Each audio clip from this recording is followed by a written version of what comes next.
तो राजा परीक्षित शमीक मुनि के आश्रम पर पहुंच गए जल पीने के लिए।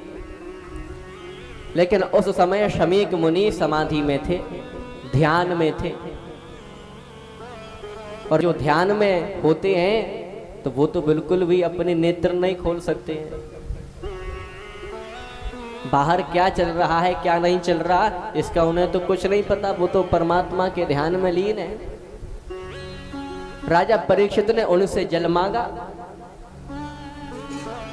लेकिन उस समय शमीक मुनि ध्यान में थे तो इस कारण से पानी नहीं पिला सके। लेकिन राजा परीक्षित को इस बात से बड़ा क्रोध आया। राजा परीक्षित साधु संतों का, विप्रजनों का बड़ा सम्मान करते थे, लेकिन कल युग उन पर इस समय सवार है। उनके मुकुट में आकर के वो कलयुग बैठ गया है। इसीलिए राजा परीक्षित को भी स्वयं को नहीं पता कि वो क्या कर रहे हैं। उन्होंने देखा कि ये महात्मा तो मुझे जल पिला ही नहीं रहा, क्रोध में आ गए। एक मरा हुआ सर्प वहां पर पड़ा हुआ था, उस सर्प को लिया और शमीक मुनि के गले में डाल दिया और अपने हस्तिनापुर में पहुंच गए। लेकिन इस बात का पता जब शमीक मुनि के बेटा श्रृंगी ऋषि को चला, श्रृंगी ऋषि तक ये सूचना जब पहुंची कि तुम्हारे पिताजी के गले में राजा परीक्षित ने मरा हुआ सर्प डाल दिया है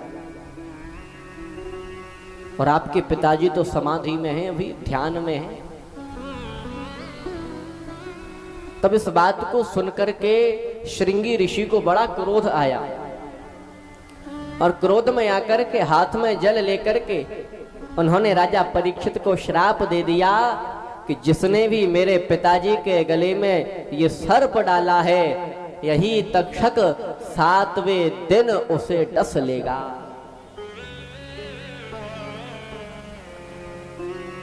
अब ये सूचना जब राजा परीक्षित तक पहुंची कि आपने जो अपराध किया उसका दंड आपको मिल गया है, आपको श्राप मिल गया है कि आज से 7वें दिन आपकी मृत्यु हो जाएगी, तक्षक डस लेगा।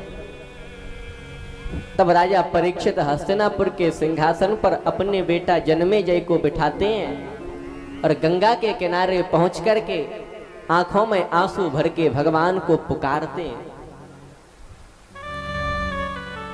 राजा परीक्षित कहते हैं, हे प्रभु, अगर एक सर्प के द्वारा ही मुझे मरवाना था, अगर मेरी मृत्यु एक सांप के द्वारा, एक सर्प के द्वारा ही लिखी हुई थी, तो जब अश्वत्थामा ने मेरी माता के गर्भ पर ब्रह्मास्त्र चलाया तो आपने अश्वत्थामा के ब्रह्मास्त्र से मुझको क्यों बचा लिया?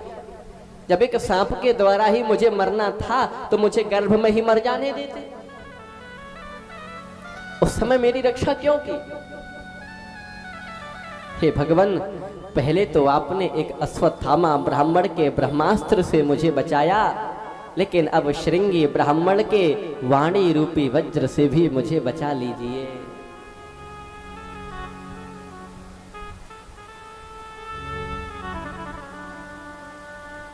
इतना कहकर के आंखों में आंसू भर के वो राजा परीक्षित रोने लगे। तब उसी समय राजा परीक्षित के कष्ट को दूर करने के लिए वहां पर सुखदेव जी महाराज प्रकट होते हैं। बोलिए सुखदेव जी महाराज।